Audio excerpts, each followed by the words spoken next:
Hi hello అండి. ఈరోజైతే Rayalaseema special masala బొరుగులు అయితే చేస్తున్నాను. కొన్ని ఉంటే ఇలా వట్టిమిరపకాయలు, కరివేపాకు, తెల్లవాయి అన్నీ వేసేసుకోవాలి. ఇలా బుడ్డలు బుడ్డలు అంటే ఒక్కొక్క సైడు శనగిత్తనాలు అంటారు, కొన్ని సైడు ఏమంటారు పల్లీలు అంటారు. ఇలా అన్నీ వేసేసుకోవాలన్నమాట. మనకి బొరుగులలోకి ఎన్ని కావాలంటే అన్నీ వేసేసుకోవచ్చు.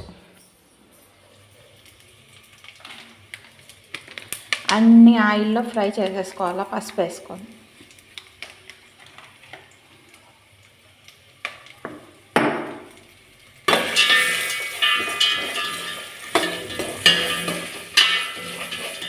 ఇలా బాగా ఆయిల్లో ఫ్రై చేసేసుకోవాలి.